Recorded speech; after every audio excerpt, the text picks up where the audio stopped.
नमस्कार. Fast and best शेतकरी चॅनलमध्ये मी दादा सुकाने आपले स्वागत करत आहे. आजचा तसेच उद्याचा हवामान अंदाजाविषयी सांगताना असं दिसतंय की मॉडेल सांगते की आज थोडासा हवामानामध्ये क्वचित बदल झालेला दिसतोय. का तर आज पश्चिमी आवर्तन जे आलेलं आहे, जी ढगाळ हवामान परिस्थिती निर्माण झालेली आहे, ते पण उत्तर टोकाला थोडासा पावसाचे ढग दाखवतात आणि इकडे राजस्थान साईडला थोडेसे ढग दाखवत आहेत. आणि दक्षिण भागातून जे अरबी समुद्रामध्ये जे ढगाची परिस्थिती निर्माण झाली आहे, त्यातून एक थोडेसे ढग दक्षिण भागातून येताना दिसत आहेत. हे कशामुळे होत आहे तर आज दुपारी एक चक्राकार स्थिती निर्माण झालेली आहे महाराष्ट्राच्या दक्षिण दिशेला, आणि दुसरी चक्राकार स्थिती निर्माण झाली ते मुंबई साईडला.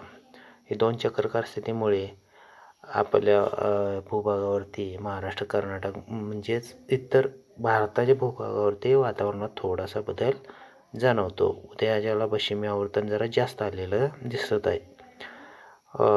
जम्मू काश्मीरपाशी दिल्ली जवळ त्याची ढगाची जी पूर्वावस्था म्हणजे ढगांची पुरवठा तिथून तिकडे व्हायला लागला आहे. जरी तसं असलं तरी पण त्या भागात थंडीचा कडाका हे असणारच आहे. थोडंसं तापमान तिकडं वाढेल, पण तेवढं म्हणावं तसं तिकडं वाढणार नाही. थंडीचा कडाका हे राहणारच आहे. आणि इकडं उद्या हैदराबाद साईडला बेळगाव, मंगळूर ह्या साईडला ढगाळ पावसाचं वातावरण निर्माण झाल्यासारखं होणार आहे. क्वचित दक्षिण टोकाला पावसाचे ढग दिसत आहेत. इतरत्र म्हणजे थोडेसे ढगाची परिस्थिती काल उद्याच्या भागात थोडीशी जाणवणार आहे. म्हणजे पावसाचं वातावरण तसं काही नाही आहे. तरीसुद्धा पावसाचं वातावरण पाहायला गेलं तर उत्तर टोकाला थोडंसं आहे. आणि ढगांची परिस्थिती तर मध्य भारतात च्या पूर्वेला म्हणजे छत्तीसगड साईडला ढगांची परिस्थिती बऱ्यापैकी चांगली, काहीशी ढगाळ परिस्थिती निर्माण होण्याची शक्यता आहे जास्त तिकडे. आणि दक्षिण टोकाला सुद्धा पावसाची शक्यता, दक्षिण टोकाला एकदम खाली तिरुचिरापल्ली वगैरे या साईडला पावसाची शक्यता, थोडीशी हलक्या पावसाची शक्यता वाटत आहे. हे झालं तरी आता तापमानाचा विचार करायला गेला तर लाहोर, शिमला, दिल्ली, फैजाबाद ह्या साईडला कडाक्याची थंडी पडणार आहे. कडाक्याची थंडी, आणि त्याच्या उत्तर साईडला थोडंसं तापमान वाढलेलं आहे. पण इकडं दक्षिण साईडला कडाक्याची थंडी पडणार आहे.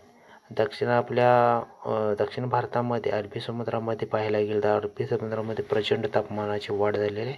आणि तिथूनच बाष्पाचा पुरवठा आपल्या भूभागावरती येणार आहे. आणि मध्य भागात पाहायला गेलं तर सामान्य तापमान राहिलेलं आहे.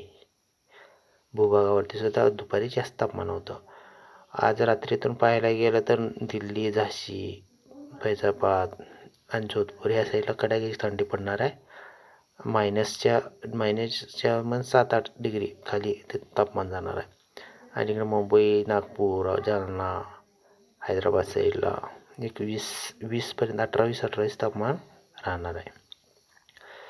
एकंदरीत पाहायला गेलं तर पावसाची परिस्थिती आत्ता जर सध्याची निर्माण होत नसले, परंतु असंच जर वातावरण राहिलं तर थोड्या दिवसात पावसाचं वातावरण एक 10-11 दिवसात म्हणजे धरून जायचं, पण 10-11 दिवस, पण शक्यतो हे 5-6 दिवसातच निर्माण व्हायची शक्यता आहे. पावसाचं वातावरण कुठं जास्त पडेल काय नाही त्याचं वातावरण हे नंतर रोजच्या अपडेटमध्ये मिळतच जाईल, पण व्हायची शक्यता वाटत आहे. धन्यवाद मित्रांनो.